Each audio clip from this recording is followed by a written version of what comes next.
Hello, everyone, and welcome back to the Spec podcast. I'm Francie, and we have Jordan here joining us today. And we're Hey, going Francie. to... How's it going? Hey, how's it going? Good. Great. Good to see you. Hope Colorado's doing well over there. It's always good, but you know what could make it better? More NACS. Continue. Well, you're really lucky, Jordan, because that's exactly what I want to talk to you about today. Specifically, Jaguar's announcement on September 21st, which is when we're recording this, that they've signed an agreement with Tesla to provide access to more than 12,000 superchargers for its current and future customers using the North American Charging Standard connector. We've heard about how Jaguar is going to phase out the I-Pace and introduce a whole new line of EVs. They are committed to their net zero carbon emissions by 2039, and they're going to be the pure, full electric brand from 2025 on. So I don't know, are you surprised at all by this announcement? No, I feel like the bets now are not who will accept NACS, it's when and in which order will they fall in line. So it'll be interesting to see the actual fallout, actually fall in of NACS across the board because it all started with, Ford was the big news and then it trickled down to GM and, now Jaguar, which in theory would mean JLR, the whole Jaguar Land Rover kind of entity. And the big keyword is future models because the I-Pace is, as everything compares to being like old. Me and Kyle were at the factory in Austria last year seeing I-Paces being made and it was like, wow, this is cool. But when is it going to like change? I mean, they've had incremental updates throughout the years, but it's like, will they still be selling the I-Pace when 2025 comes around? So I think that big keyword was future products, which I'm intrigued by because I've loved JLR things and Land Rovers. Kyle's owns two, and they're both always broken because of drivetrain combustion engine things. So hooray for electric JLR products. When you were over there in Austria, which is also really cool, did you get any insight into what will come after the I-Pace? No, and they didn't even let us film the I-Pace. I was like, why won't you let us film this factory? This is old news. But I guess they could have had like little things here and there that maybe we didn't even notice that they wouldn't want to risk being caught on camera. Magna's pretty protective about certain things in certain places. But I would be super intrigued to see what's next. Actually, the I-Pace was like the first press car I ever encountered in 2018, I think. My friend Forrest, who we've had on this show before, had one as a press car, and it was like, wow, this is cool, because it was like, back in its day, one of the only Tesla alternatives. So it's cool to see them jumping on board with Tesla. But like you said, 2025 is this big number that every single brand is mentioning, and not even car brands. Electrify America and all the charging networks, ChargePoint, they've all said 2025 is when we'll start seeing things. So I think we're about to look into this 2024 ramp up. So I'm curious to see what happens in the next year-ish because we're about a year from 2025 model year vehicles being unleashed. So I'm curious. We'll just keep covering this, I guess, for the next year because who knows who else is going to join. Really, it's the bigger news almost at this point is who is not joining and why the heck not. Yeah, that would be, and it will be interesting to see like who's the last comers. I mean, and if there is any reasoning that comes with that, because it just seems like that's the way the technology is going. It is the smart move. It's also the popular move. So Yeah. To come along later do you really think someone or any of the automakers would never switch over to NACS at this rate? I don't know. I mean, we've been surprised by the holdout of Nissan keeping CHAdeMO and the Mitsubishi Highlander plug-in hybrid, but who talks about that? So that brings up a point. I wonder who will actually not accept NACS. What's the deal? What's the holdout? Are they like anti-Elon or anti-Tesla or I don't really know. I'm not like blatantly pro Tesla, although I did wear my one of my Tesla shirts for this podcast. But I think one of the big reasons I suggested Tesla to so many people was the charging experience. Just the infrastructure is a huge component of that, but so is the physical connector. And I've had enough experiences seeing and even interacting with, CCS connectors where this is so bulky and obnoxious and doesn't work half the time. So it is fascinating to see that EA is like jumping on board, and what Volkswagen's not confirmed, but they're talking in talks with Tesla, as Reuters has said. Um, Maybe that's where EA is too. I can't remember who was like. It's like everyone's either on board or talking about being on board. Everyone's in discussions with Tesla, so it's really like, what's the money? What does it come down to? What's driving the decision? What's the holdout factor? And I hope they all just jump on board because CCS needs to die. And then will it die? I mean, will it become like Chatham, where we're all like, oh, what in the world? Why does this car have CCS on it? Or how will that work? I totally get that. I feel like with Nissan, it does have a bit to do. They did partner with EVgo to build out a lot of specifically CHAdeMO chargers for those specific cars, so they're dedicated to making sure that those drivers who were early adopters have what they need. But it's an evolution. We're watching it live. So to your point of covering it over the next year, it will be interesting to track these announcements come out with these certain dates, and will they be hit? What will be the reason if they're not? And more. And JLR did say by the end of the decade, every model will be available with the full battery power, and they'll have 6 pure electric models across Range Rover, Discovery, and Defender brands by 2026, starting with the all-electric Range Rover in 2024. I don't know if that's been updated, but yeah, we have things to look out for. I can't wait. I love their products, and I would own an early 2000s Land Rover if I wasn't so scared of the gremlins underneath the hood. So I'm intrigued. I can't wait to see this unfold.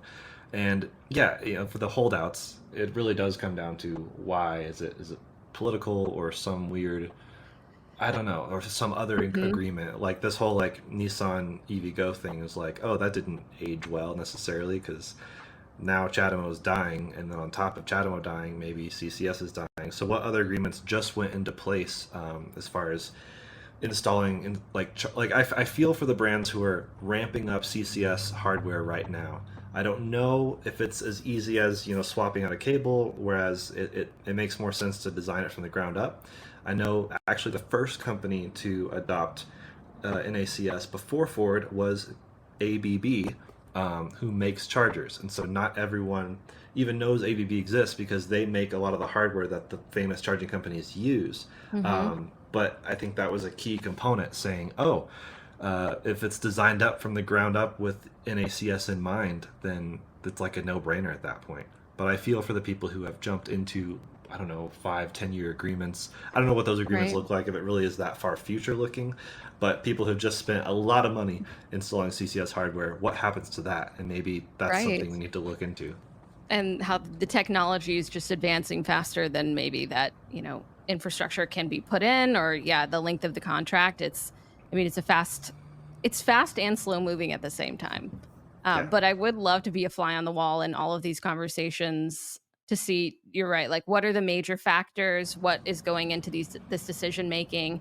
And in terms of the technology on the network side of thing, I think this is a interesting topic when we talk about NACS, because if you don't really know about the hardware and software in the chargers and in the charging networks, then you might think, why don't you just put a different connector on, just the NACS connector? But there's a lot more that goes on between the car and the connector and the charger, and they all talk. And so there's, as many of our viewers know, but perhaps if some don't, it is really obviously technical, but also complicated, especially like you said, if you're not building it from the ground up, then I'm sure these companies are having to think, is it, retrofitting? Is it just completely pivoting to now everything we're putting in is going to be different? And then we figure out what to do with the older models of the charging. It's such an interesting challenge to, that's why I love being like just in this industry at all, is because technology is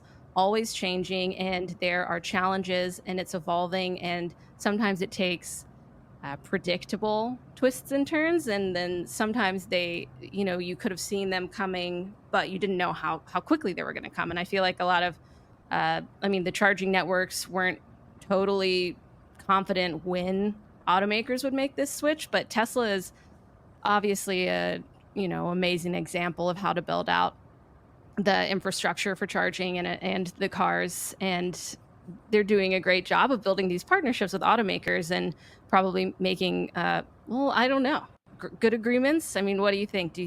How do you think Tesla is going about? Do you think they're approaching the automakers? Is it a two-way street? I think I don't actually know how it started, whether they approached who approached who. I just hope that it's a mutually beneficial agreement that goes beyond the actual charging infrastructure. Like you said, Tesla, that's one thing that sets Tesla apart is they are like a charging infrastructure company. They're a software company. It's like they're those two things even more than a car company, which is great. I think that proves that those components are really important. I don't know how many times I've been in cars that were otherwise brilliant until you interact with the software, and then you're like, what is this 10 years ago? Whereas Tesla, the software has always been bleeding edge, leading edge, and other companies have tried to adapt it in some ways. Rivian has copied a lot of things from Tesla, not as a bad thing, but like imitation is the greatest form of flattery, right? So Hmm. I think I hope all these companies are learning from Tesla in terms of how to build charging networks. Obviously, the fact that everyone wants NACS, NACS all the things. That's a new hashtag that I just want to like take off. But I hope it goes both ways because I hope Tesla can glean things from GM and Ford. How to build a car better. Of course, they've discovered their own ways through tense and very strange, macabre methods. But I hope that they can glean things from these manufacturers. Obviously, the agreement explicitly is about NACS, but what else is going to come of these conversations? Because if the conversation starts here, this is the in towards Tesla and GM, for example, working together, or Jaguar in this case. What can Jaguar now teach Tesla beyond charging? I'm That's a curious. great It's point. not it's not like the main part of this story, but like that could be a fallout, and I'm just Yeah. fascinated, like you said, to be in this industry and watch it be the fly on the wall. There's so much potential everywhere you look, and I'm interested if our audience sees any specific strengths between the automakers that they could share with Tesla and back and forth. And what about Jaguar Land Rover specifically? And yeah, I mean, again, it makes sense that Jaguar moved into this agreement as like, I know that they really did their research as well in terms of the North American charging network, because they're over in the UK, and it's different over there as Kyle has reported on a bunch. In Europe, it's a whole different land, but the strategy to deliver a global EV ecosystem supporting the Jaguar's transformation to an all-electric modern luxury brand, it goes along with the Tesla experience as well, that it's all built in, included in the package. Like, not only is it a great car, but you have all the infrastructure to back you up. So, just as a little summary of the other automakers, aside from Tesla and Jaguar, obviously, but like you said, Ford, GM, Rivian, Volvo, Polestar, Mercedes-Benz, Nissan, and Honda have announced that they have plans, although they might differ automaker to automaker, but to integrate NACS. Whether did I miss any? Did I miss any, Jordan? No, that's you're right. And then other ones which are quote unquote reportedly in talks, which is usually a valid rumor, would include Hyundai, Stellantis, and Volkswagen. All of those are very interesting because Hyundai is inclusive of EV6 and like Kia and Genesis, the three of the best charging brands out there, all with 800-volt architecture. Stellantis is just massive, so that would be a big deal, and that's almost like the last part of that huge triangle GM Ford Stellantis thing. Mm-hmm. And then Volkswagen, which is fascinating because Volkswagen, like we were wondering who would fall first, Volkswagen or EA, because they are kind of the same in some ways with in terms of how EA came about. Right. And so the fact that EA has said yes, we're going to adopt NACS in 2025, I'm sure Volkswagen will now have to follow suit. I don't see why they wouldn't. That's the thing. I don't see why anyone wouldn't do this. Of course, it's a little bit of a headache to adapt the technology into your existing infrastructure if you didn't design it with that in place in mind. But I wonder how it unfolds. And something to keep in mind as we cover this over the next year is what are the hiccups that happen, which some of them might be under the surface where we have to go digging, talk to people in the actual companies to figure out, what's going on, what are your challenges. Not because I'm sure a lot of these companies are afraid to say their challenges, but no, we actually want to know, like, what's your challenge and how are you going to overcome it, or how did Right. you overcome it. I think that's an important story. And part of this thing of adopting everything by 2025, but a lot of these manufacturers have said we are going to start in 2024 by the use of adapters. So I'm wondering which adapters are going to work, which ones might have issues. I mean, it is like different technologies interlacing with each other, which in theory just works, but as we know in the realm of technology, you can't just always throw adapters at problems and fix it. A lot of No. times it can work, but this is like Tesla infrastructure, Tesla vehicle, it just works. Mm-hmm. We've seen people like Mercedes and Rivian and a lot of others doing plug and charge capabilities. So I know a lot of companies are already in that realm and have worked with those standards, and I'm hoping this really brings about this magical standard of everyone has the exact same plug and charge experience. You just plug in and go. I mean, even tomorrow the iPhones come out with USB-C, and so I'm just hoping everything is becoming more simplified as we're moving down this new technology pipeline. It's the only way to go. Simplification, streamline, the best, most effective technology is the only way that we're going to get, massive uptake in EVs on the road. And it's not, it's, sounds easy maybe, but obviously it's not.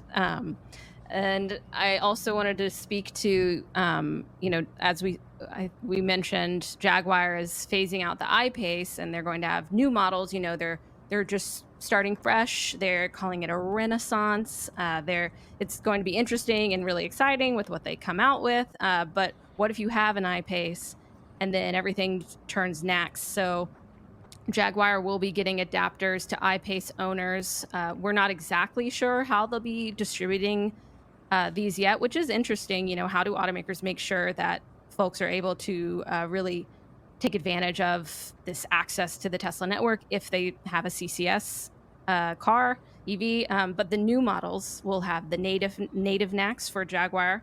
And so Jaguar specifically said they will support the supply of these adapters to I-Pace drivers once available, and these will be made by Tesla, right? And it should be a seamless experience once they're made, and then once the driver has them. But then, of course, we'll have to see. Yeah, and Jaguar it's a premium brand, and the cars they are developing. So we know the I-Pace is going to be phased out by about 2025. So that date is kind of key here. And Jaguar is working on three new cars, which I believe is a sedan, a luxury SUV, kind of like a Bentley Bentayga, and a four-door like Grand Tourer. So they're all going to be typical EV stuff, all-wheel drive. And I'm wondering how they're going to differentiate those in terms of driving feel, because Jaguar has also been famous for like, oh, we want to like be enthusiast minded. So I hope they do bring it down to a future like the what is it, the F Type, the sports car. Like, I'm a small, lightweight, fun car person, and I'm still keenly waiting for EVs to be adopted in that space. I know we're waiting for the technology to get better, battery density is better, because weight is the biggest issue with small cars. But with those three Jaguars coming to, I don't know the time frame, and then also, like we said, the Land Rover component, which I think they have a new like House of Brands thing. So it's not actually going to be Jaguar and Land Rover. It's going to be Jaguar, Defender, Discovery, and Range Rover. And those last three will all be under Land Rover dealerships anyways, so that's kind of confusing. But this whole like House of Brands thing, Mm-hmm. it's going to be a lot of fun, exciting EV models, and eventually death to the combustion engine, which was never their strong suit anyways. I mean, they had interesting engines, fortunately, but those also tended to be their Achilles heel. So let's get rid of that Achilles heel and just go electrified, and hey, they'll be on NACS. Great, there's the news. Jaguar is running with the pure electric vehicles, and I think it's going to be great. And overall, from this, I'm taking that it's really interesting to see how a brand or a house of brands will take it and pivot to pure electric, and then watch that unfold. That the conversation around NACS is not an if, but it's a when and a how. And the thing I'm going to keep thinking about is uh, just how the technology is ever changing. The news is always incoming, and that while the charging networks are the most probably frustrating aspect of this, there is so much potential for collaboration, information sharing, partnerships that can really help not only catalyze this transition, but make it. I mean, there's going to be hiccups, of course, but maybe just a little bit smaller than they Yeah. could be. Well, we're figuring it out. I mean, if you just look at the state of electrification now versus 10 years ago when it was just Leaf and Model S, I mean, it's night and day better. It And is. so, where can we be in the next 10 years, or especially by this 2030 timeframe that everyone's throwing out? Hashtag NACS, all the things is a great start to this glorious future. So, we'll see what happens next. Well, thanks for joining me today, Jordan. Sure thing, Hope to see anytime. you on the podcast soon. And thank you all for tuning in. Of course, tweet us at the Out of Spec podcast or Out of Spec pod, or me at hey_Francie on X or Twitter. And keep tuning in, keep the conversation going. Great having you here. Thanks, y'all. Cheers.